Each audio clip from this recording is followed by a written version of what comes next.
নবী আমার মসজিদ নববীর মধ্যে বসা এমন সময় ফেরেশতা জিবরাইল সে নবীকে সালাম দেয়, আসসালামু আলাইকা ইয়া রাসূলুল্লাহ, আসসালামু আলাইকা। নবী চমকে গিয়ে বলে, জিবরাইল আমারে সালাম দিলা? জিবরাইল বলে, রাসূলুল্লাহ এই সালাম আমার নয়, এই সালাম স্বয়ং আল্লাহ তাআলা আপনাকে দিয়েছে। হুজুর শুধু আল্লাহ আপনাকে সালাম দেয় নাই, আপনার ধর্মমন্ত্রীকে আবু বকরকেও আল্লাহ সালাম দিয়েছে। নবী বলতেছে, জিবরাইল আল্লাহর সালাম তুমি আমার কাছে পৌঁছায় দিলে, কিন্তু আমার আবু বকরের কাছে আল্লাহর সালাম কে পৌঁছায় দিবে? জিবরাইল বলে, ইয়া রাসূলুল্লাহ নবী ছাড়া যদি কারো কাছে যাওয়ার যোগ্যতা আমার থাকতো তাহলে আল্লাহর সালাম আবু বকরের কাছে আমি জিবরাইল পৌঁছায় দিতাম। হুজুর শুধুমাত্র নবী ছাড়া অন্য কারো কাছে তো যাওয়ার অধিকার আমার নাই, এই জন্য আল্লাহর সালাম আবু বকরের কাছে আপনি পৌঁছায় দিবে। আল্লাহ রাসূল বলে, জিবরাইল কোন আমলের কারণে আল্লাহ আবু বকরকে সালাম দিল তুমি কি বলবার পারো? জিবরাইল বলতেছে, ইয়া রাসূলুল্লাহ কোন আমলের কারণে আল্লাহ আবু বকরকে সালাম দিয়েছে আমি জিবরাইল বলতে পারবো না। আল্লাহ রাসূল বলে, আমিও তো জানি না। ফেরেশতা জিবরাইল বলে, হুজুর আমিও জানি না, আপনি যদি না জানেন তাহলে কোন আমলের কারণে আল্লাহ আবু বকরকে সালাম দিল আপনি তদন্ত করলে জানতে পারবেন। সুবহানাল্লাহ কর না কেন? আমি জিবরাইল জানি না, আপনিও জানেন না, তাহলে কোন আমলের কারণে আবু বকরকে আল্লাহ সালাম দিয়েছে এটা আপনি তদন্ত করলে জানতে পারবেন। আল্লাহ রাসূল বললেন, ওসমান। আল্লাহ নবী ডাক দিলেন ওসমান। ওসমানকে কেন ডাকলেন? কারণ নবী যখন মদিনার রাষ্ট্রপতি ছিলেন ওই সময় ওসমান ছিলেন অর্থমন্ত্রী। সুবহানাল্লাহ। আল্লাহ নবী যখন মদিনার প্রেসিডেন্ট ছিলেন তখন নবীর কয়েকটা মন্ত্রী ছিল। কয়েকটা কি ছিল? মন্ত্রী। আমি দু একটা মন্ত্রীর নাম কব। ধর্মমন্ত্রী হলেন আবু বকর। আপনার বলেন তো দপ্তরের সাথে মন্ত্রী ঠিক আছে? ধর্মমন্ত্রীকে আবু বকর। আইন মন্ত্রী হলেন হযরত ওমর। আইন মন্ত্রী হলেন হযরত, কথা কন না কেন? আপনারা কোন তো দপ্তরের সাথে মন্ত্রী ঠিক আছে? আইন মন্ত্রীকে হযরত ওমর। অর্থমন্ত্রী হলেন ওসমান গনি। অর্থমন্ত্রী হলেন ওসমান। আর শিক্ষামন্ত্রী হলেন হযরত আলী। আপনারা বলেন তো এই যে চারটা দপ্তর করলাম, আপনারা দেখেন তো দপ্তর আর মন্ত্রী ঠিক আছে? আর আমাদের বাংলাদেশে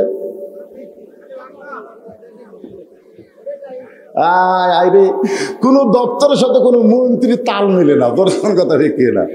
আমাদের ধর্মমন্ত্রী যদি বলা হয় যে বাইতুল মুকাদ্দামে একদিন খুতবা দেন, একটু মনোযোগ দিয়ে শুনবেন। দুনিয়ার সমস্ত মানুষ যখন ঘুমায় আছে এমন সময় নবী আমার তদন্তে বের হয়েছে। তদন্ত বের হইতে গিয়ে দেখে আবু বকর যে ঘরে ঘুমায় ওই ঘরে জানলার পাশে দাঁড়ায় নবী শুনতে পায় ঘরের ভিতরে বিষাক্ত সাপ যেমন ফসফস করে এমন ফসফস করে আবু বকর গভীর রাত্রে কাঁদতেছে। আল্লাহর নবী চমকে গেলেন। যে মানুষটা জান্নাতের 1 নম্বর, এই দুনিয়াতে 10 জন পুরুষকে আল্লাহ জান্নাতের সার্টিফিকেট দিয়েছে। জোরে বলেন কয়জন? নবীর সমস্ত সাহাবীরা জান্নাতি। সব সাহাবীকে আল্লাহ জান্নাত দেবে, যার প্রমাণ কোরআনের মধ্যে রয়েছেন।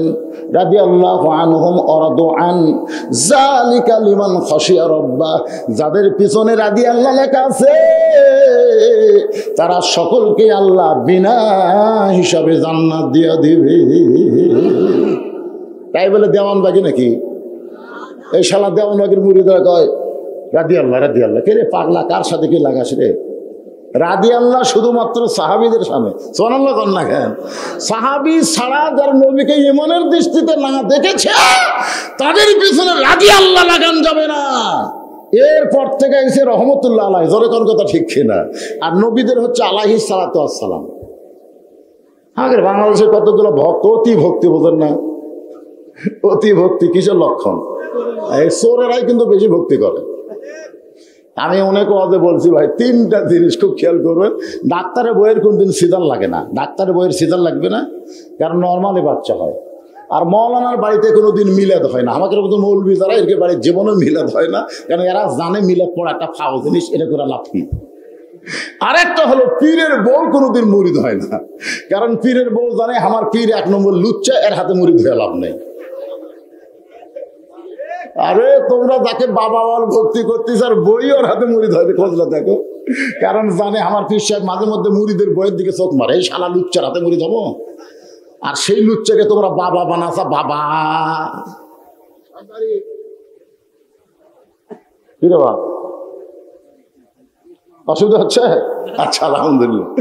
ও আজ হবি আজকে ফাটাফাটি, রাজি আছেন তো? শোনা যাচ্ছে, শীত লাগতেছে, শীত লাগতেছে।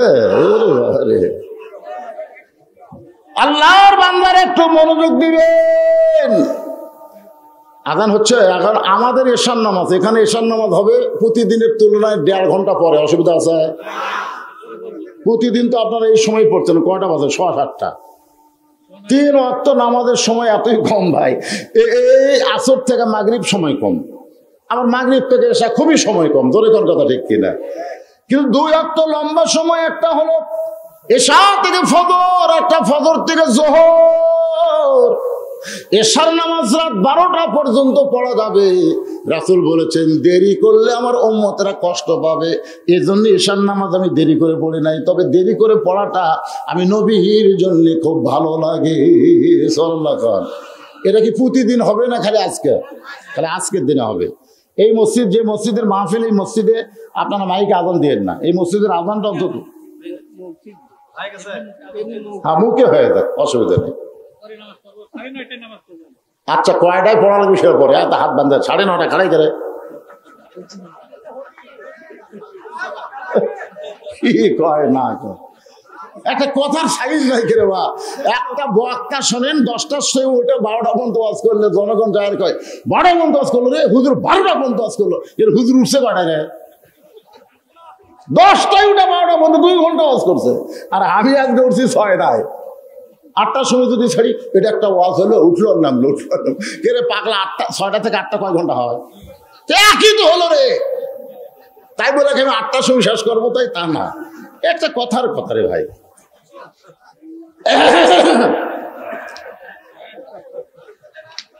আল্লাহর বান্দার একটু খেয়াল করে শুনবেন। আল্লাহ নবী জানলার কাছে যেই মাত্র দাঁড়াইছে, ভিতর থেকে বিষাক্ত সাপের ফসফসানি শব্দ আপনারা শুনছেন, এমন করে কান্নার আওয়াজ আসতেছে। নবী চমকে গিয়ে বলতেছে আল্লাহ 1 নম্বর জান্নাতি। এই দুনিয়াতে 10 জন পুরুষকে আল্লাহ জান্নাতের সার্টিফিকেট দিয়েছে, 10 জন পুরুষ, তার মধ্যে 1 নম্বর হলো আবু বকর। এ ভাই একটু মনোযোগ দিয়ে শোনেন ভাইরে। আজান হচ্ছে, আজানের জবাব দেওয়া কি? ওয়াজিব। ওয়াজিব মানে কি? ওয়াজিব কি? আজানের জবাব দেওয়া ওয়াজিব মানে কি? আজানের শব্দের সাথে শব্দ মিলালাম কিন্তু নামাজ পড়লাম না, এটা জবাব দেওয়া কয় না, এটার নাম হলো ফাজলামি। ধরে কোন ঠিক কিনা? কিন্তু কোনো কথাই বললাম না, সামনে কাতারে গিয়ে নামাজ পড়লাম, এটাই হলো আজানের উত্তর দেওয়া। আজান মানে তোমাকে ডাকতেছে, তোমাকে ডাকতেছে, সেইটাকে সাড়া দেওয়ার নাম হলো আজানের উত্তর দেওয়া। আমরা অনেক সময় আড্ডাগুলি মারার সময় আজান দিলে আজানের শব্দের সাথে মিল করে শব্দ কই, কিন্তু নামাজ পড়ি না। এরকম বেনামাজি আজানের লক্ষ্যবার উত্তর দিয়ে কোনো লাভ হবে? আমাকে ডাকতেছে, বাবারে আয় রে, কি কল, কিন্তু আমি যাচ্ছি না। রাগ বেশি হবে না কম হবে? কতক্ষণ রাগ বেশি হবে না কম হবে? আজান শেষ হয়ে গেল। এখন আসেন, যেই কথা বলতেছিলাম 10 জন জান্নাতের সার্টিফিকেট পাওয়া। 1 নম্বর আবু বকর, 2 নম্বর হযরত ওমর, 3 নম্বর ওসমান, 4 নম্বর আলী, 5 নম্বর আব্দুর রহমান ইবনে আউফ, 6 নম্বর হলো জুবাইর, 7 নম্বর তালহা, 8 নম্বর সাদ ইবনে আবি ওয়াক্কাস, 9 নম্বর হলো আবু সাঈদ, আর 10 নম্বর হলো ওবাদা ইবনুল জাররাহ। এই 10 জনই হলেন আশারে মুবাশশারা। আপনার বলেন তো 10 জন মেয়ে মানুষের নাম শুনছেন? আল্লাহ রাসূলকে খাদিজা বললেন, নবী গো, যে কোনো সময় আমার মৃত্যু হবে।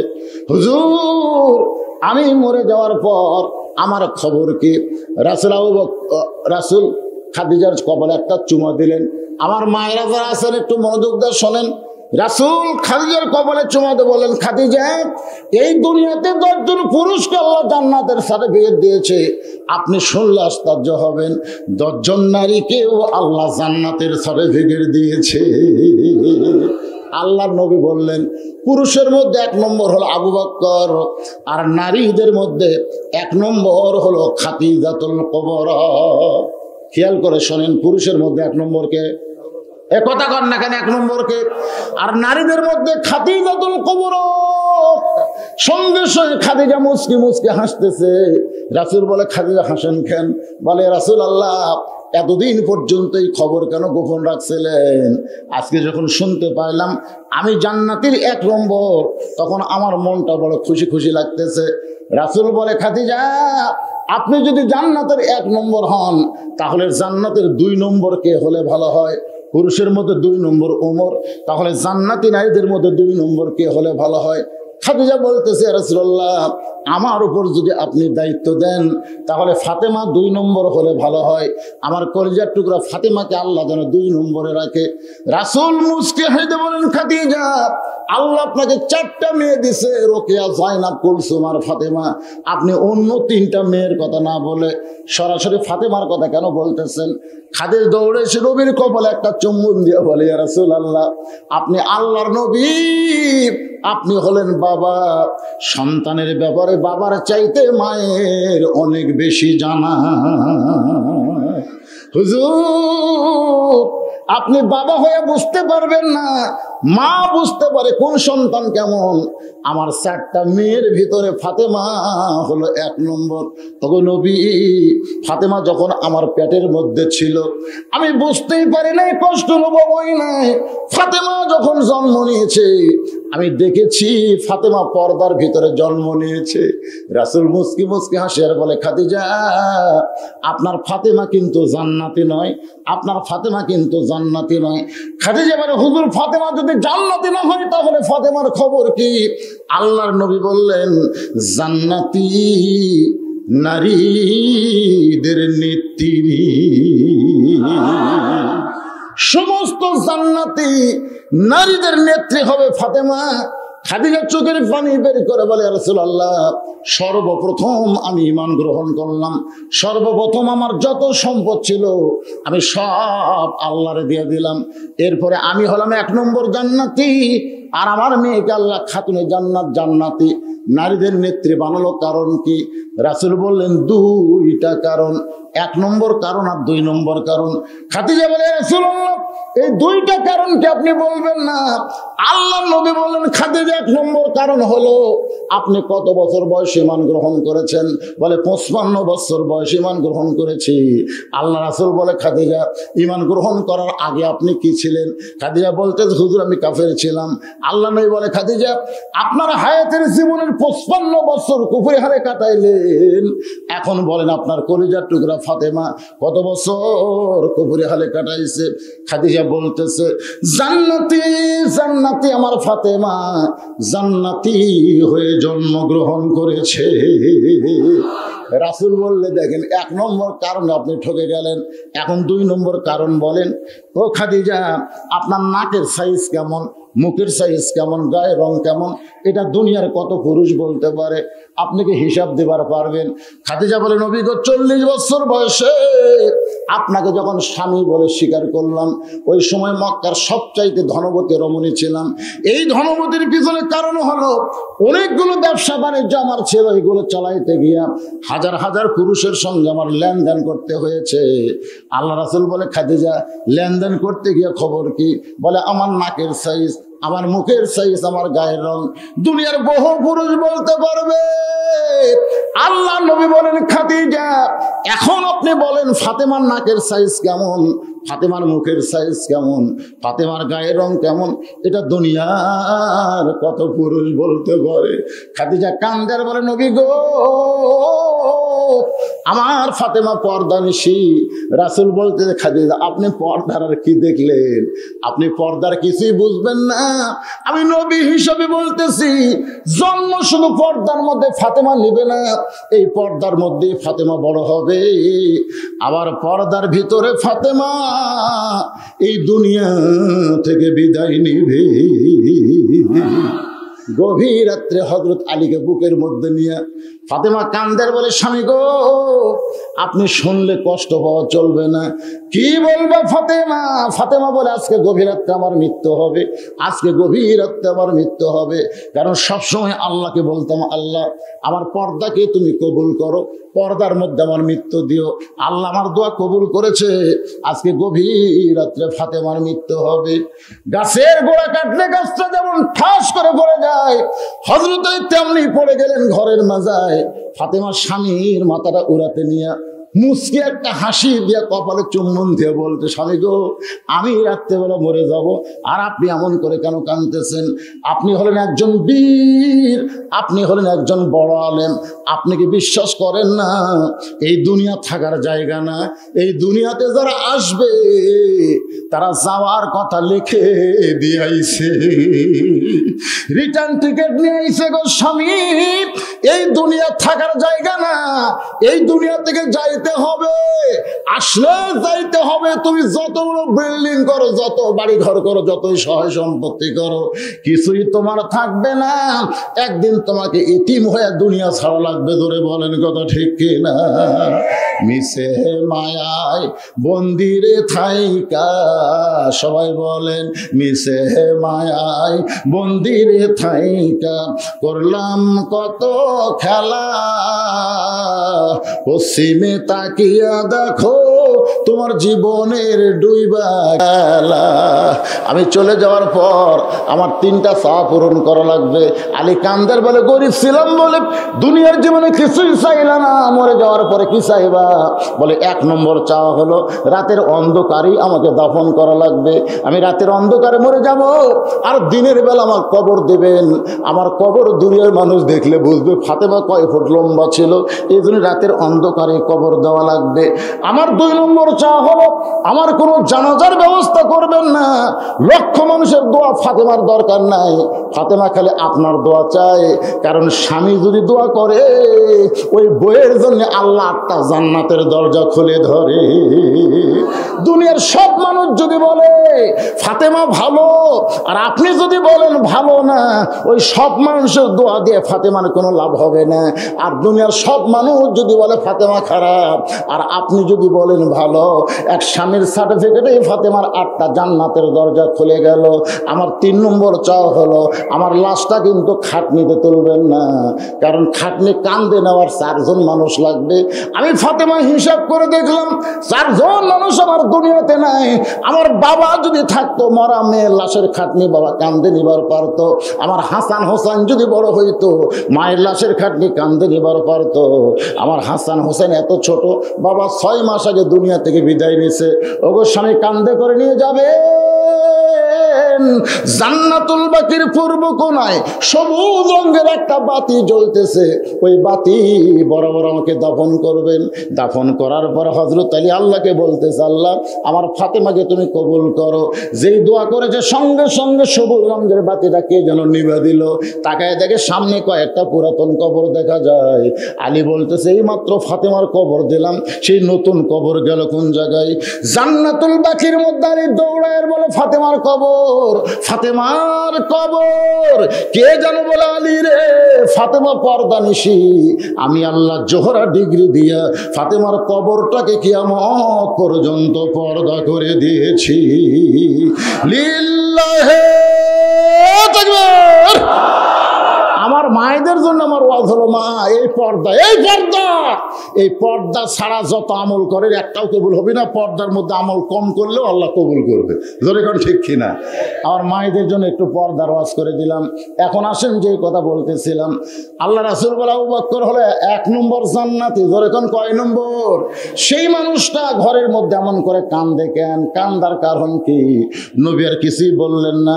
কি আমলের কারণে আল্লাহ তারা সালাম দেয়, এটা নবী তদন্ত করে পেয়ে গেছে। সুবহানাল্লাহ। কোন ফজরের নামাজের পরে নবী সালাম ফিরানোর পরে বলে, আবু বকর এমন কি আমল করো যে আমল করার কারণে আরশের আল্লাহ তোমাকে সালাম দেয়? আবু বকর বলে রাসূলুল্লাহ আমি তেমন কোনো আমল করি না। রাসূল বলে আমি তদন্ত করছি, আমি দেখছি সবাই যখন ঘুমাই তুমি তখন কান্দো। বলে আবু বকর তোমার ঘরের ভিতর থেকে কান্নার শব্দ কেন আসতেছে? আবু বকর নবী গো আল্লাহ দয়া করে আমাকে 1 নম্বর জান্নাত দিয়েছে, 1 নম্বর জান্নাতি ঘোষণা করেছে, কিন্তু যদি আল্লাহ রাগ করে বলে আবু বকর জাহান্নামে যা, হুজুর আমি তখন কি করব? এই জাহান্নামের ভয় আমার কলিজায় এত বেশি, সবাই যখন ঘুমায় যায় আমি তখন কাঁদতে বড় ভালোবাসি। সঙ্গে সঙ্গে নবী আবু বকরকে বুকের মধ্যে নিয়ে বলে আবু বকর ইন্না আকরামাকুম ইনদাল্লাহি আতকাকুম, ওই ব্যক্তির জন্য আরশের আল্লাহর সালাম হয় যার কলিজার মধ্যে আল্লাহর বেশি ভয়। এখন আপনারা বলেন তো ধর্মমন্ত্রী হিসাবে ঠিক আছে? জোরে গান ঠিক আছে? আইনমন্ত্রীর নাম কি? ভুলে গেছে আমাদের বাংলাদেশে আইনমন্ত্রী আছে না? না, পূজার দিনে পূজার ঠাকুরকে বলে আমার কথা একটু তোমার ঠাকুরদের কাছে কই। হায় হায় হায় হায়, মুসলমান হয়ে ঠাকুর বলতেছে আমার কথা একটু তোমাকে ঠাকুরের কাছে কইও, মানে আল্লাহর কাছে দরকার নেই। শালা শালার শালা গোষ্ঠী শালা আইনমন্ত্রী, যার সামনে আল্লাহ তাআলা কোরআনের 17টা আয়াত নাযিল করতে, সুবহানাল্লাহ কোন না কেন, তার নাম কি? হযরত ওমর। আইনমন্ত্রী কেমন ছিল এইটা আজকের বললাম না, কিন্তু আল্লাহ নবী ডাক দিয়েছে ওসমান, মনে আছে না ভুলে গেছেন? ওসমান তোমার ভাই আজকে 3 দিন হলে না খাওয়ার কারণে বেলাল আকামত দেয়, তারপরও দাঁড়াবার পারতেছে না, শরীর এত দুর্বল হয়ে গেছে। ওসমান তোমার ভাইটা 3 দিন হলে না খাওয়া। কয় দিন? আপনার মনে হয় ওয়াজ ভুলে গেছেন, মনে আছে না ভুলে গেছেন? রাসূল কি বলে? ওসমান। ওসমান দাঁড়িয়ে গেছে। আল্লাহ নবী বলে ওসমান তোমার এই ভাই 3 দিন হলে না খাওয়ার কারণে এত দুর্বল, বেলাল আকামত দিচ্ছে তারপরও দাঁড়াবার পারতেছে না, আল্লাহ তোমাকে এত সম্পদ দান করেছে, সেখান থেকে তোমার ভাইকে কিছু দিবার পারবা না, আল্লাহ তোমাকে সম্পদের মালিককে, আসতে কোন কেন আরো জোরে আল্লাহ। রাসূল যদি বলতো ওসমান ওসমান তুমি এত সম্পদের মালিক, রাসূল কিন্তু তা বলেনি। রাসূল বলতেছে আল্লাহ তোমাকে এত সম্পদ দান করছে। এখান থেকে বিশ্বাস করেন আমরা কেউ সম্পদের মালিক না, সম্পদের মালিককে। যারা বলতেছেন না মরার আগে তারা বহুবা হইয়া যাবেন। একটা লোক যদি সারা জীবন পাপ করে আর মরার সময় আল্লাহ আল্লাহ আল্লাহ আল্লাহ করে যদি মরে, রাসূল বলেছেন আল্লাহ আল্লাহ করে মরার কারণে আল্লাহ তার জীবনের গুনাহ মাফ করে 8টা জান্নাতের মালিক বানায় দেবেন। আপনারা কি চান না মরার সময় জবান খোলা থাক? এখন যারা আল্লাহ বলতেছেন না, সম্পদের মালিক কে? আরো জোরে জোরসে বলুন। আপনার পকেটে যে টাকাগুলো আছে সেইগুলোর মালিক কে? আর কয়রা? আপনাদের পকেটের টাকা আছে না নাই? এইগুলোর মালিক কে? কার ঘরের ওয়াজ হচ্ছে? এখন যদি বলি আল্লাহ তোমার টাকার মালিক, তাহলে আল্লাহর ঘরে যদি দিয়ে দাও, তখন আপনারা কি করবেন? দিব না। কিন্তু কোন আগে মগরে নাদের পরে কৌটা মুখে রেখে ছাড়লো না কৌটা। আমি কিন্তু দূর থেকে দেখতেছি কি করে, এই মালগুলা করে কি, এগুলো তো বক্তাকে দেখা লাগে ভাই। অনেকের পকেটে কিন্তু ভরা টাকা আছে, কৌটা পকেটের টাকা তো কেউ আবার দেখবেন বার করে দেখতেছে কোনটা সবচাইতে পুরাতন, যেটা চলবি না ওটা মেরে দিচ্ছে। কেউ আবার দেখতেছে 100 আছে, 50 আছে, 20 আছে, 10 আছে, 10 দিল। আবার কেউ একেবারে এমন ধরে ঠেলা মারলো, চো চো করে 3 জন পার হয়ে গেল। ফেরেশতাকে আল্লাহ তোমার ঘরের দান বাক্স, এইভাবে যে ঠেলা মারলো, এর অবস্থাকে আল্লাহ বলতেছে যারা দান বাক্স ঠেলা মারছে এরা দান বাক্স ঠেলা মারেনি, এরা জান্নাত ঠেলা মারছে, জান্নাত। আল্লাহ নবী বলেছেন আমার ঘর বানাও, আমি তোমাকে জান্নাতে ঘর দেব। আল্লাহর ঘোষণা, জান্নাতে ঘর দিবি। মসজিদের জন্য মাহফিল হচ্ছে, ও আর শেষ করে যদি আমি বলি কিছু দেন, মারবেন দৌড়। এই যে মিডল পয়েন্টে 5-10টা মিনিট আল্লাহর ঘরের জন্য আপনাদের কাছে একটু হাত বাড়াবো, এই সময় যদি কেউ উঠে পান খালি যদি এখন ওটা টাকা দেওয়ার না দেওয়ার নিয়তে উঠবেন, দোয়া করবো আল্লাহ কোরআন শরীফ সামনে আছে, এই শালানাদান প্যারালাইসিস হয়ে মরে, প্যারালাইসিস হয়ে যান মরে। কারণ তোমার ঘরে যদি টাকা চাচ্ছে আল্লাহ না দিয়ে দেবি কেন, দেবেন না। এটা উঠলো কেন, উঠলো কেন, বাসা দেওয়া কি আপনারা বলেন তো, এই পর্যন্ত কি লোক উঠিছে না বাড়িছে? মসজিদে টাকা চাচ্ছি উঠতেছেন, ব্যাগ কি করি? মানে ব্যাগের মধ্যে টাকা দেওয়া লাগে, কয় ব্যাগ আছে রে? ব্যাগ কয়টা? পিছন দিক থেকে ধরো, পিছন দিকে। কারা কারা আল্লাহর ঘর দিবেন? টাকা পকেটে ছুঁয়ে দিবেন কারা কারা? আল্লাহকে একটু হাত দেখান তো দেখে, যারা যারা দিবেন।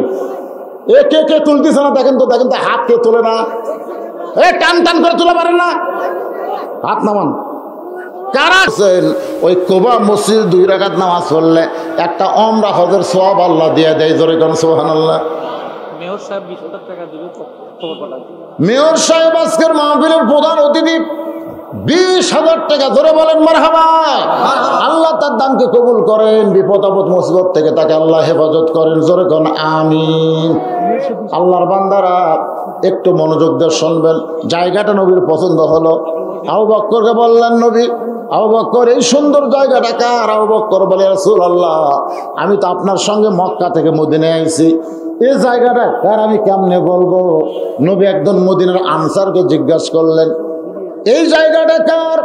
বলে, ইয়া রাসূলুল্লাহ বর্তমানে এই জায়গাটা 2 এতিম দেখাশোনা করে, এই জায়গার মালিক 2 জন এতিম হয়েছে।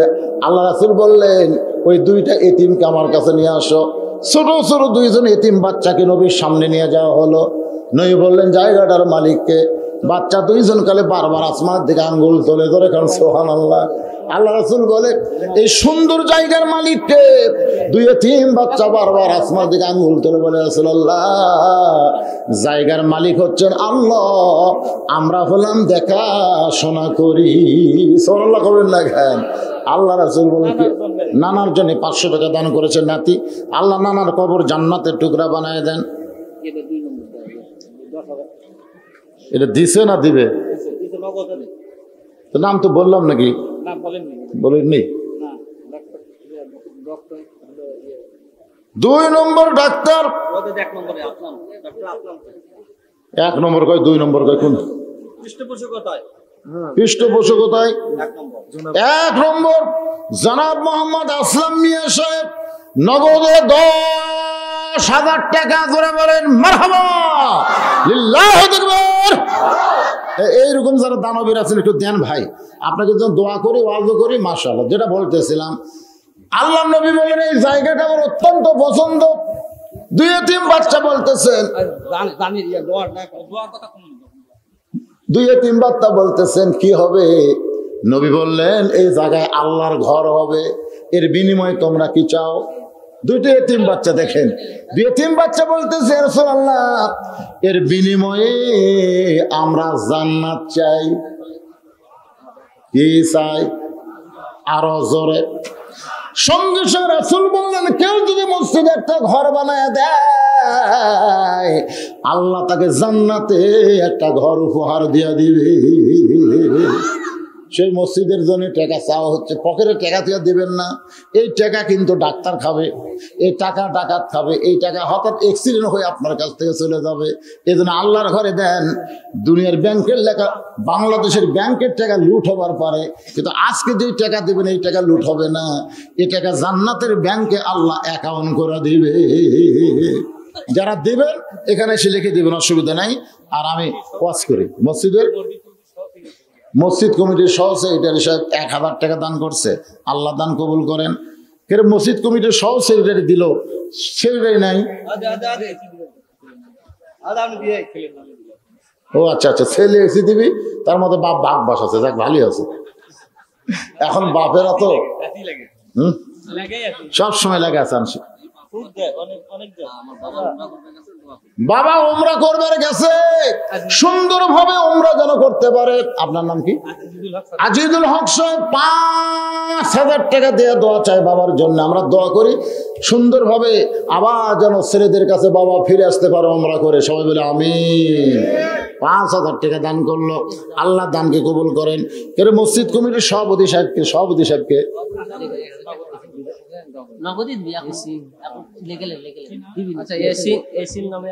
ইয়াসির নামে এক ছেলে বিদেশে আছে, ১,০০০ টাকা দান করেছে। আল্লাহ বিদেশে থাক, যেখানে থাক ভালো থাক, কামাই বরকত দেন, আল্লাহুম্মা আমিন। তবে বিদেশে যারা গেছেন আমি একটা অনুরোধ করবো, বইয়ের নামে অ্যাকাউন্ট করবেন না। আশা দেখবেন সবই আছে কিন্তু বউ নাই, কান্দা মরবেন আর সুখ খুঁজা পাবেন না। বইয়ের নামে অ্যাকাউন্ট করবেন, এর কথা কম না। বিদেশের যা কষ্ট রে ভাই, আশা থেকে টাকাও নাই, বউ আর একজনের হাত ধরে পাঠিয়ে দিছে। আব্দুল লতিফ কি দেবে? ২০০০ টাকা। আব্দুল লতিফ ২০০০ টাকা বাকি, তাই না? আব্দুল লতিফ ২০০০ টাকা দান করেছে। আব্দুল লতিফের দানকে আল্লাহ আপনি কবুল করেন। মসজিদের সদস্য আব্দুল লতিফ ২০০০ টাকা দান করেছে, আল্লাহ কবুল করেন। শুধু মসজিদের সদস্য না, আব্দুল লতিফকে আল্লাহ জান্নাতের সদস্য কবুল করেন, আল্লাহুম্মা আমিন। মসজিদের প্রাক্তন ইমাম, তার মাফিরের জন্য মসজিদের প্রাক্তন ইমাম মারা গেছেন, ওনার নাম কি? আব্দুল ওয়াদুদ তোতা। আব্দুল ওয়াদুদ তোতা। আমি আর কি মাওলানা আব্দুল গনি সরকার। মাওলানা আব্দুল গনি সরকারের জন্য কত আছে? ৫,০০০ টাকার বান্ডিল, চকচকা টাকা করছে দান। আমরা দোয়া করি আল্লাহ ওনার বাবার কবরকে জান্নাতের টুকরা বানানো, জোরে বলে আমিন। সবাই একটু জোরে বলে আল্লাহুম্মা আমিন। আমিনো আমিনো আল্লাহ আমিনো। দানকারীর জন্য হও তুমি জান্নাতের জামিনো। দিয়ে আল্লাহ বোঝে মন কায়রে নিতে কতক্ষণ।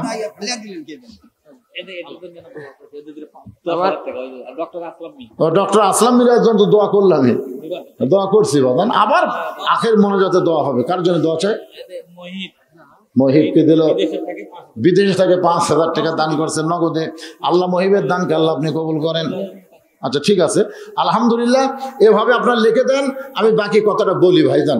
এমন জায়গায় মুআসসা রাখছি, আলম নামে আমার ভাতিজি জামাই ২০০০ টাকা। আলম নামের একজন আল্লাহর বান্দা ২০০০ টাকা দান করবে, আল্লাহ তার দানকে কবুল করুন, আল্লাহুম্মা আমিন। মসজিদ কমিটির সভাপতি, সহসভাপতি কেউ বাকি থাকেন না, সবাই আসেন, সবাই আল্লাহর রাস্তায় লিখে দিয়ে দেন। যদি এখন নগদ না দিতে পারেন, বাকি দিবেন, লিখে দেন, আপনার লিখে দেন, সবাই লিখে দেন। হাজার হাজার টাকা খরচ করে আজকে জান্নাতের বাগান যারা লাগাইছে, আমরা তাদের জন্য প্রাণ খুলে দোয়া করব। দোয়া করার দরকার আছে না নাই? আর রাস্তার পাশে দোতলা মসজিদ, আমি তো এক সময় এসে নামাজ পড়ছি এখানে। আল্লাহ অল্প সময়ের মধ্যে অনেক কিছু করেছে। আমার ভাই দীর্ঘ সময়, সে ৯০ সাল থেকে মসজিদের সেক্রেটারির দায়িত্ব পালন করতেছে। এখন চলতেছে কত, এই ৩৪ বছর ধরে আমার ভাইজান দায়িত্ব। তার জন্য আল্লাহ আরো হায়াত দানাজ করার, সুন্দর করে মসজিদের খেদমত করার তৌফিক দেন। ইমাম খতিব ঝর্ণা নামে একজন আল্লাহ বান্দি ২০০০ টাকা দান করবে, আল্লাহ তার দান কবুল করুন, আল্লাহুম্মা আমিন। আমার মায়েদের মধ্যে কি ব্যাগ দিচ্ছেন? মায়েদের মধ্যে আচ্ছা, সব ব্যাগের টাকা আছে তো? একে নারী পুরুষ মিলে কয়টা? আচ্ছা আচ্ছা,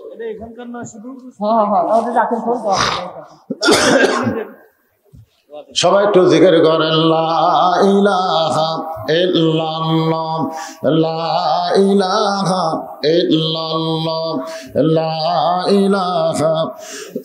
শহীদুল সরকার ১০০০ টাকা। লা ইলাহা ইল্লাল্লাহ মুহাম্মাদুর রাসূলুল্লাহ। শহীদুল সরকার ১০০০ টাকা দান করবে, আল্লাহ কবুল করেন, আল্লাহুম্মা আমিন। ঝর্ণা নামে, ঝর্ণার এখনই কহলো তো, এখনই ঝর্ণার কথা কলাম রে, কি বিপদ রে, একই কয়বার করে হবি রে। ঝর্ণা ২০০০ টাকা দান করছে, আল্লাহ ঝর্ণার দানকে আল্লাহ আপনি কবুল করেন, আল্লাহুম্মা আমিন। হ্যাঁ, একজন আল্লাহর বান্দা ৫০০ টাকা দান করছে, আল্লাহ কবুল করেন। আল্লাহ নয় ওসমান, আল্লাহ তোমাকে এত সম্পদ দান করেছে, তোমার ভাই আজকে ৩ দিন হলে না খেয়ে আছে, ধরে বলেন কয়দিন? তুমি কি তোমার ভাইকে একটু সাহায্য করতে পারবা না? মহিলাদের মধ্য থেকে অনেক টাকা আইছে, অনেক টাকা, ১ লাখ টাকা আইছে। একজন ১ বস্তা সিমেন্টের টাকা দিবে, দোয়া চাইছে। সকলের জন্য আমরা আখের মনে দোয়া করবো ইনশাআল্লাহ। আর এখন আর দোয়া করে সময় নষ্ট করবো না। আসেন, যে কথা বলতেছিলাম, ওসমান গনি বলতেছে, রাসূলুল্লাহ আমার ভাই কুল্লু মুসলিমুন ইখওয়াত, প্রত্যেকটা মুসলমান ভাই ভাই, আমার ভাই 3 দিন হলে না কে আছে, এইটা যদি আমি আগে জানতাম, এইটা যদি আমি আগে জানতাম, নিজে না খাইয়া হলেও আমার ভাইয়ের বাড়িতে খাবার পৌঁছায় দিতাম। সুবহানাল্লাহ কোয়া যাচ্ছে না? আমার কথাকে আপনার বুঝবার পারছেন? এই বুঝবার পারছেন? আমার ভাই না খেয়ে আছে, এটা যদি আমি আগে জানতাম, ভাইয়ের চটপট করলে আমার ওয়াজ হবে না তো ভাইরে। জাফর সরকার 1000 টাকা দান করছে, আল্লাহ কবুল করেন। এখন আমার কাছে একটাও বলেন না, সব ওখানে লিখে দেন, সব লিখে দেন, সব লিখে দেন। 2 কাম একসাথে হবে না, 2 কাম একসাথে হয়। আদায় সময় আদায়, ওয়াজের সময় ওয়াজ, আদায় ওয়াজ, আদায় ওয়াজ, আদায় ওয়াজ, এটা করলে হবে না। বাবা মারা গেছে দোয়া চাই, আল্লাহ বাবার কবর জান্নাতের টুকরা বানান। 1000 টাকা দান করছে, আল্লাহ কবুল করেন, আল্লাহুম্মা আমিন। আপনারা মঞ্চের মধ্যে একটু রতন আগন্দ 2000 টাকা নগদে করছে দান, মার জন্য দোয়া চায়, নগদে দান করেছে, মায়ের জন্য দোয়া চাই, আল্লাহ মায়ের কবর জান্নাতের টুকরা বানায় দেন, আল্লাহুম্মা আমিন। ওসমান গনি বলতেছে, রাসূলুল্লাহ আমার ভাই 3 দিন হলো না খেয়ে আছে, এটা যদি আগে জানতাম আমি নিজে না খাইয়া আমার ভাইয়ের বাড়িতে খাবার পাঠাইয়া দিতাম।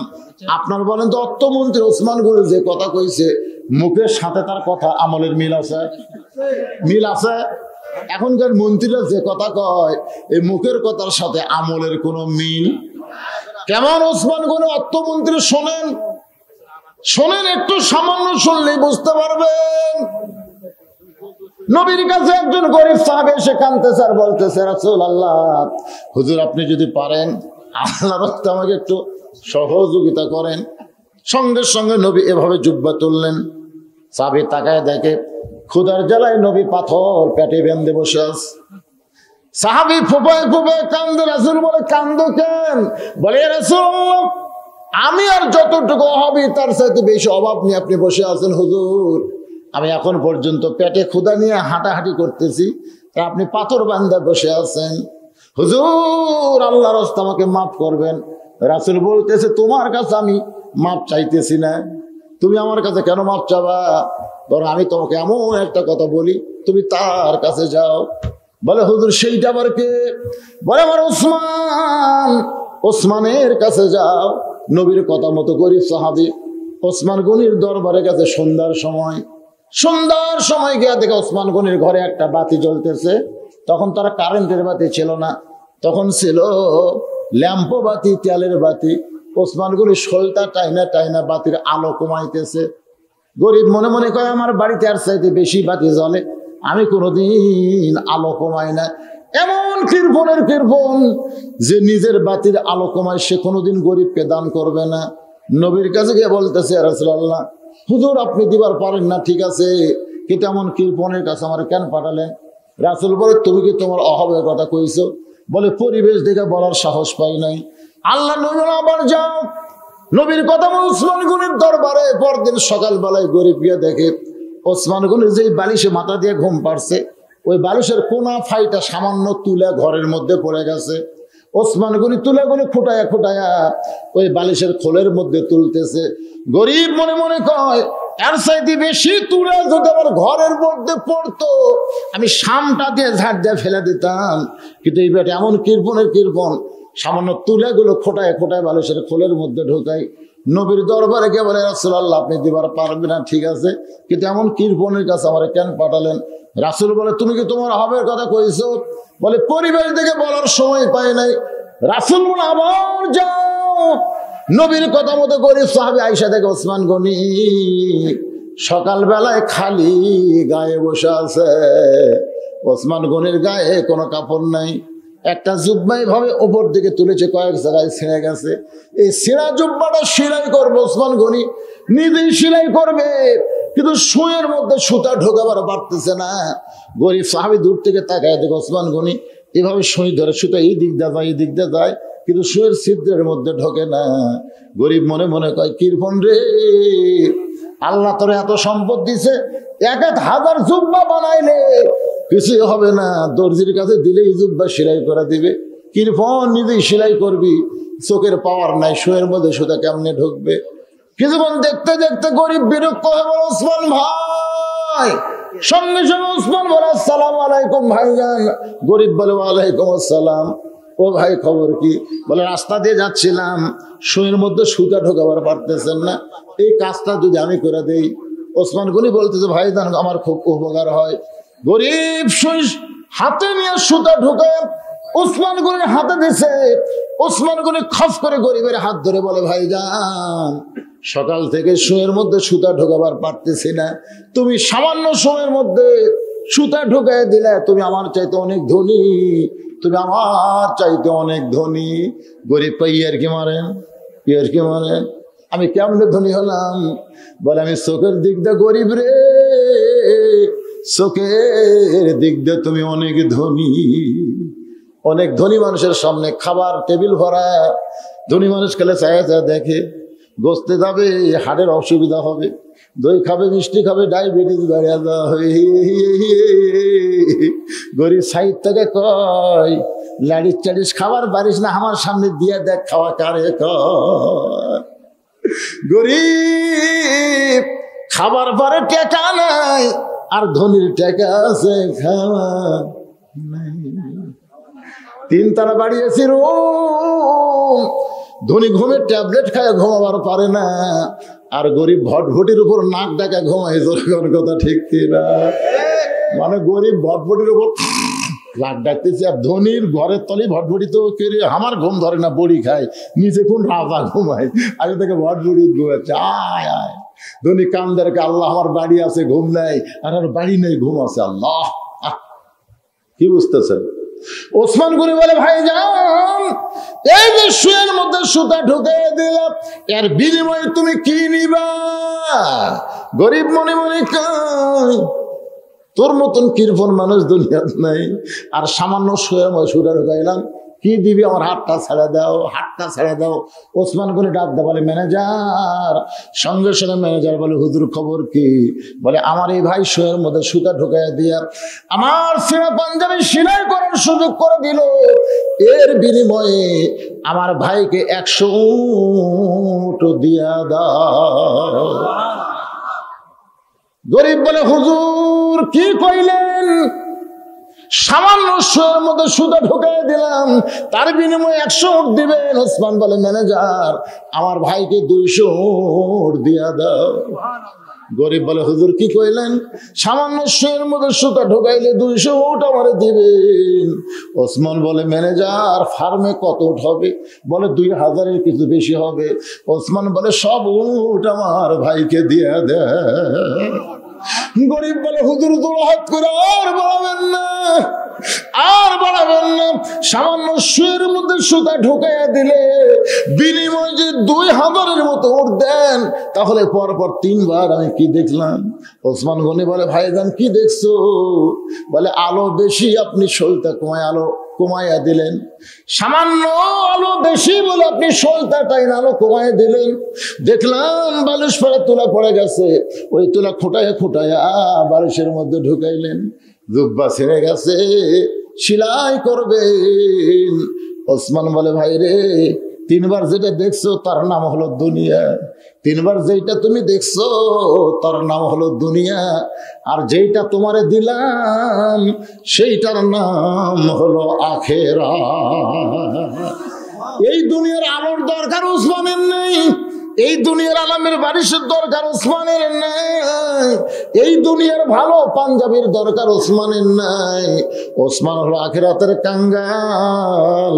তোমার 2000 উট দিয়ে আল্লাহ ওসমানকে যেন আখিরাতের ধনী বানায়া দেয়। সেই রকম দানবীরকে বানানো হয়েছে অর্থমন্ত্রী। সুবহানাল্লাহ খান দুর্ভিক্ষ হবে, দুর্ভিক্ষ হবে, আর সব শালা ব্যাংকের টাকা মারিয়ে বিদেশের ব্যাংকে পাচার করতেছে।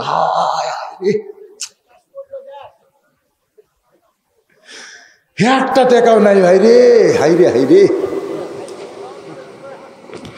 আল্লাহর বান্দার একটু মনোযোগ দেন। সেই ওসমান বলতেছে রাসূলুল্লাহ আমার ভাই 3 দিনে হলে না খেয়ে আছে, এটা যদি আমি আগে জানতাম তাহলে নিজে না খাইয়ে আমার ভাইয়ের বাড়িতে পৌঁছায় দিতাম।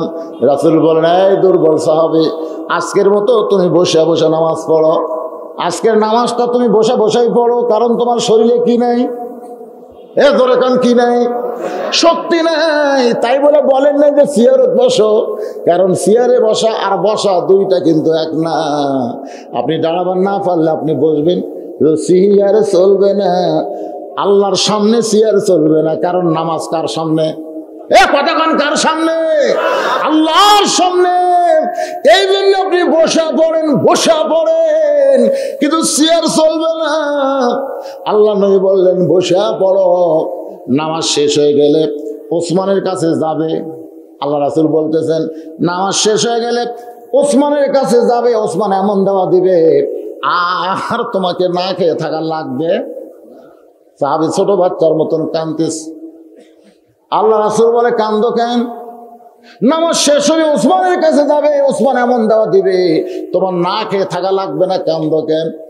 সাহাবী বলে ইয়া রাসূলুল্লাহ 3 দিন হলে না খেয়ে আছি, এখন পর্যন্ত আমার ঈমান বলতেছে ইয়্যাকা না'বুদু ওয়া ইয়্যাকা নাস্তাঈন।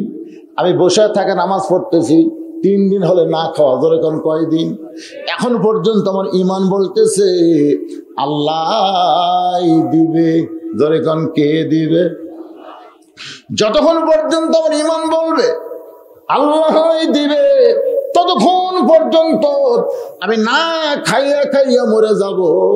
কিন্তু আমার আল্লাহ ছাড়া দুনিয়ার কোন ওসমানের দরজায় যাব না। এই কথাটা খেয়াল করছেন? এ দুর্বল কি করে? দুর্বলতা কইছে যে 3 দিন হলে না খেয়ে আসি, এখন পর্যন্ত আমার ঈমান বলতেছে আমাকে কে দিবে? তো আল্লাহ দিবে। যতক্ষণ আমার ঈমান আমাকে বলবে ইয়্যাকা না'বুদু ওয়া ইয়্যাকা নাস্তাঈন, ততক্ষণ পর্যন্ত না খাইয়া মরে যাব, কিন্তু আল্লাহ ছাড়া ওসমানের কাছে যাব না। আল্লাহ রাসূল বললেন আজকে নামাজ দেরিতে হবে। আকামত কিন্তু বেলাল দিছে। কি দিছে? তারপরে রাসূল কি বলতেছে? আজকের নামাজ দেরিতে হবে, দেরিতে হবে। একটা সাহাবী যদি কয় হুজুর টাইমের দিকে খেয়াল করেন, একটা সাহাবী যদি কয় হুজুর টাইমের দিকে খেয়াল করেন, আপনাদের খতিব যদি কোনোদিন জুম্মার দিনে ওয়াজ করতে করতে একটু গুরুত্বপূর্ণ পয়েন্ট আইছে, যদি হুজুর বলে আজকে জুমার নামাজ 15 মিনিট পরে হবে, তখন তেলতেলারা কি করবি? হুজুরের সময়ের জ্ঞান নেই। যেদিন হুজুর নেতা হবে, ইমাম থেকে আপনাকে নেতা হবে, সেদিন ইমাম সাহেব যা বলবে আপনার তাই শুনবেন। এখন তো শুনবেন না, এখন আপনাকে কথা মতো ইমাম চলে। জোরে কর কথা, ঠিক কিনা? হাই রে, মসজিদের তো করুন অবস্থা ভাই। সব 200 টাকার সামিন যদি 200 টাকা চাই, তো বেতন ডবল হওয়া লাগবে না? ডবল হওয়া লাগবে না? আশ্চর্য, সব জায়গার দাম বাড়িছে। এই বক্তা গত বছর যা দিচ্ছে এবছর তাই। কে রে পাগলা, তেলের দাম বাড়েনি? আমাদের হুজুরের দাম বাড়বার চাচ্ছে না। মনে কষ্ট নিচ্ছেন? যার পিছনে ইক্তেদা করতেছেন তার মনের মধ্যে শান্তি দেন। ও গোস্ত দিয়ে দাঁত খিলাল করতে করতে মসজিদে ঢুকতেছে, আর হুজুর আজকে 5 মাস হলে গোস্তর দোকানে যাওয়ার পারেনি, জানেন আপনি? মানে দাঁত খিলাল করতেছে। হুজুর কেমন আছেন হুজুর? মুসল্লি দাঁত খিলাল করতেছে গোস্ত খেয়া, আর হুজুর 3 মাস হলে গোস্তর ধারে যাওয়ার পারেনি। হ্যাঁ হাই রে। আমার এলাকার এক ইমাম সাহেব সারা মাস নামাজ ভালো পড়ায়, সারা মাস ভালো পড়ায়, কিন্তু এই 1 তারিখ 2 তারিখে খালি লোকমা খায়। এক মুসল্লি কথা, হুজুর সারা মাস আপনি ভালো নামাজ পড়ান, 1-2 তারিখে লোকমা খান খান। বলে সারা মাস কেশিয়ার আমার পাশে নামাজ পড়ে, কিন্তু 1-2 তারিখ কেশিয়ার পাশে আমার ঘোরা লাগে। সারা মাস কেশিয়ার আমার পাশে নামাজ পড়ে, কিন্তু 1-2 তারিখ কেশিয়ার পাশে আমি ঘুরি আর কি। চাচা বেতনের খবর কি? দিব পারে, দেব না। আচ্ছা চাচা গোটা মাসিক আমি চাচি না, তাহলে 1 তারিখ 2 তারিখ বেতন দেওয়ার তারিখ, আপনি এত রাগ করেন কেন? ঠিক আছে জোহরের পরে আসো। ইমাম সাহেব বাড়ির সদরনাথ পড়ে কাছে, শোনো আজকে কিন্তু কেশিয়ার বেতন দিবি, তোমার কি কি বাজার লাগবে তা লিস্টি করে দাও। তো বউ বিশাল একটা লিস্টি করে, সারা মাসের লিস্টি বুঝছেন না, লিস্টি করে দিয়েছে, 2 ব্যাগ দিয়েছে। ইমাম সাহেব 2 ব্যাগ আর লিস্টি নিয়ে জন্নাথ পড়ে কেশিয়ারের বাড়ি গেছে। চাচা কেশিয়াররা কিন্তু মসজিদের নামাজ পড়ে না, শালা খালি কেশিয়ার হয়, সভাপতি হয়, 5 ওয়াক্ত নামাজ পড়ে না। খবরদার এরকম মসজিদ কমিটির মধ্যে রাখবেন না, খালি জুমার দিনে শেষে আগে দেয়। ওরা কিসের কমিটি নেয়? 5 ওয়াক্ত নামাজ যারা জামাতের সঙ্গে আদায় করে তাদেরকে মসজিদের কমিটির মধ্যে রাখা লাগবে। ধরে কথা কন না কেন, কথা কন না কেন, খালি টাকা কালেকশন করলে হবে না, মুসল্লি কালেকশন করা লাগবে। ধরে কোন কথা ঠিক কিনা? এখন চাচা বাড়িতে আছেন, এখন কেশিয়ার বউ বলতে তোমার চাচা তো শহরত গেছে।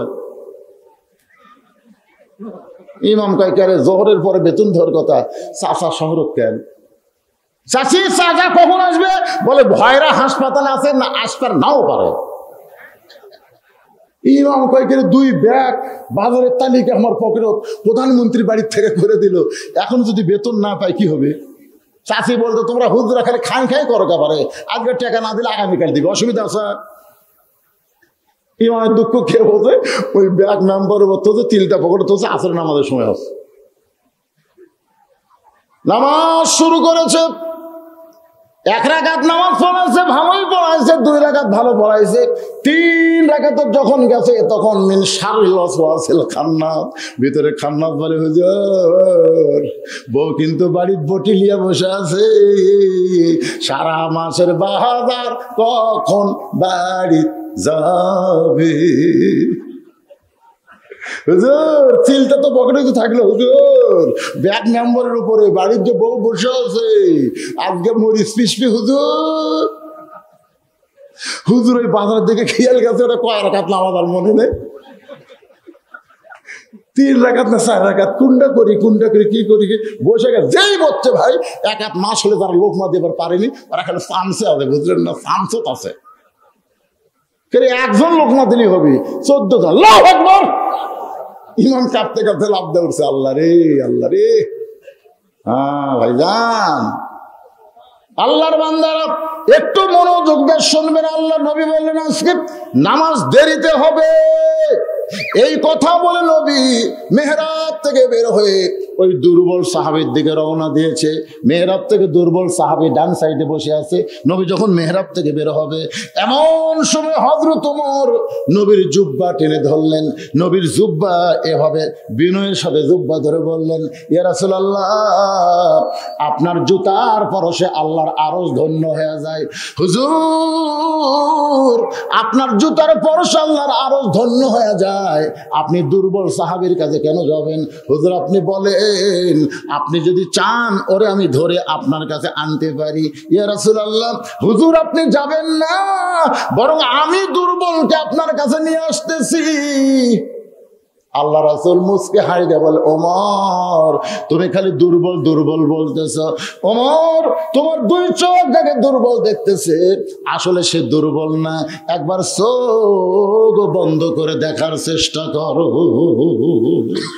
সুবহানাল্লাহ কর না কেন? রাসূল বলে, ওমর তোমার 2 চোখ যাকে দুর্বল দুর্বল বলতেছে, আপনি যদি চান তাকে ধরে আপনার কাছে নিয়ে আসবো। 2 চোখ দেখলে হবে না, চোখ বন্ধ করো। 2 চোখ দিয়ে দেখতেছেন এ বাড়ি আমার বাড়ি, তো আর কই না বাসা। শহরে থেকে আত্মীয় ওইখানে ভাই বাড়ি বানাতে কত খরচ গেল। হুজুর আপনারা ওয়াজ করেন কিন্তু আপনারা মূর্খ। আমি বললাম মূর্খ কি? শহরের বাড়ি কোনদিন বাড়ি হয়? বাসা হুজুর, এটা বাসা। আমি মনে মনে কইলাম তাহলে আব্দুল আলিম কি ভুল করছে নাকি রে? এপারে তোর বসত বাড়ি, ওই পারে তোর বাসা। 3 তলা 4 তলা 5 তলা 10 তলা যতই বাসা করো, এইগুলো কিন্তু বাসা নয়।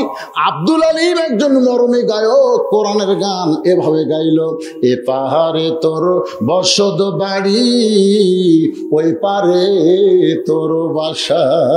ভব দরিয়ায় পাড়ি দিতে কেমনে করলি আশা, এ পারে তোর বসত বাড়ি, ওই পারে তোর বাসা। যত ঢঙ্গেরই আপনি বাসা বানান, এগুলা সব হলো বসত বাড়ি। ধরে কারণ কি বাড়ি?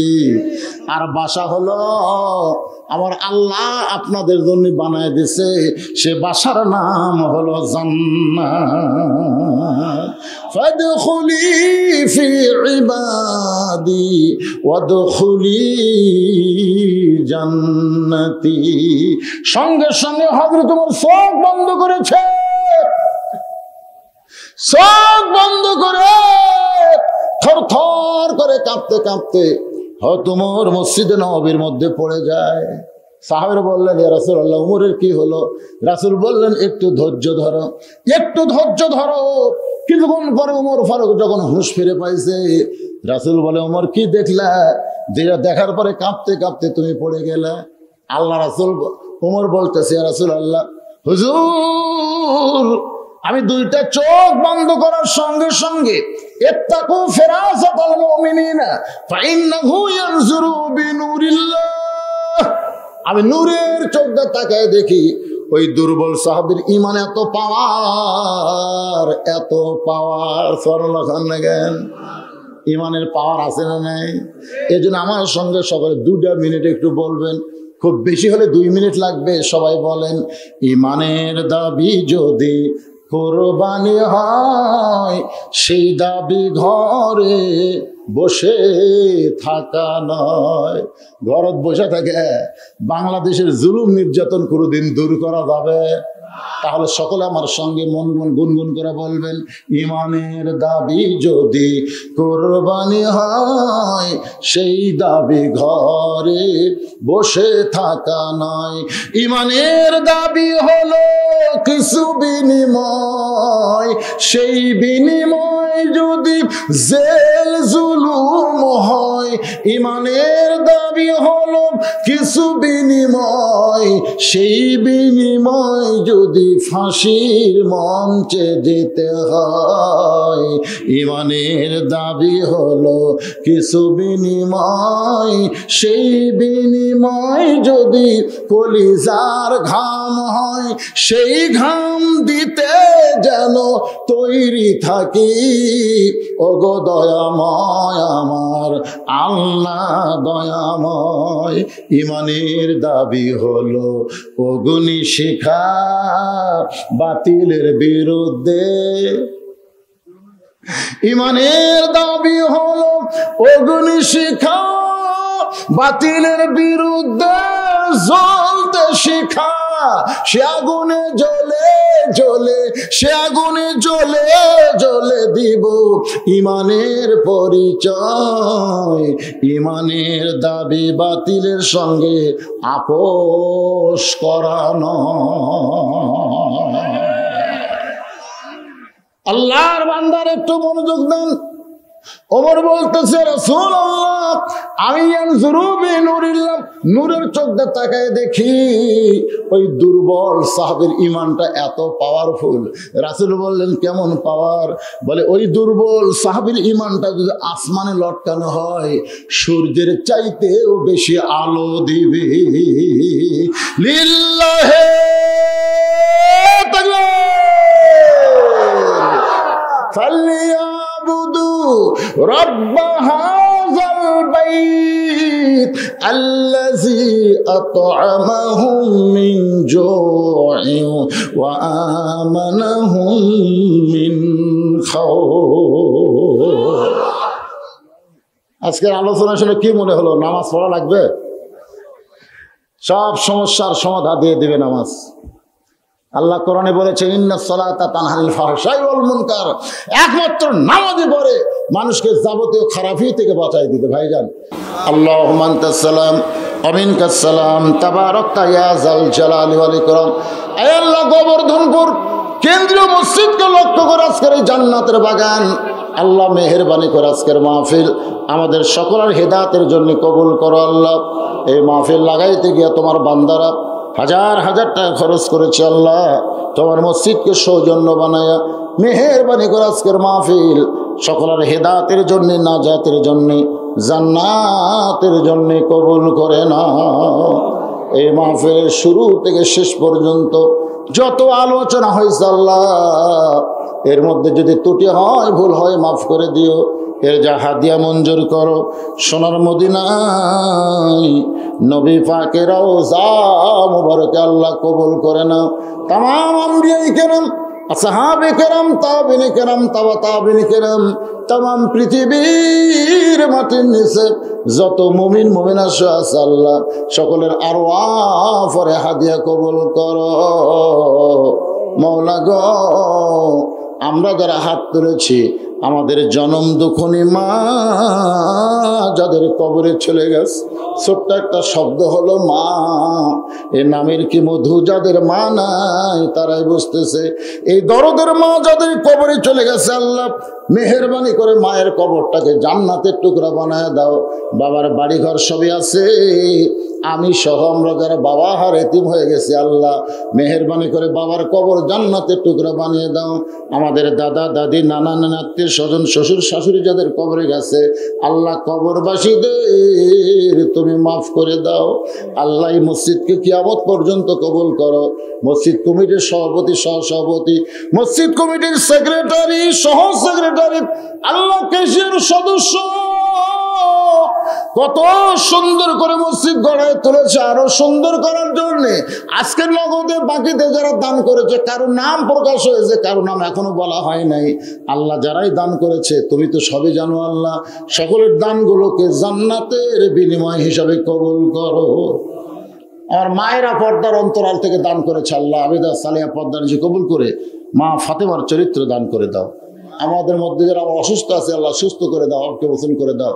গোটা বাংলাদেশের উপরে রহমত বরকতের দরজা খুলে দাও। আল্লাহ দুর্ভিক্ষ নামক আল্লাহ এই খারাপ শব্দ থেকে আমাদের বাংলাদেশকে আল্লাহ তুমি হেফাজত করো। আল্লাহ আল্লাহ আসমানের আসমানে, জমিনের বড় জমিনে ডাবাই দাও। আল্লাহ এই গোবর্ধনপুর আশেপাশে এলাকার জন্য রহমত বরকতের দরজা খুলে করো।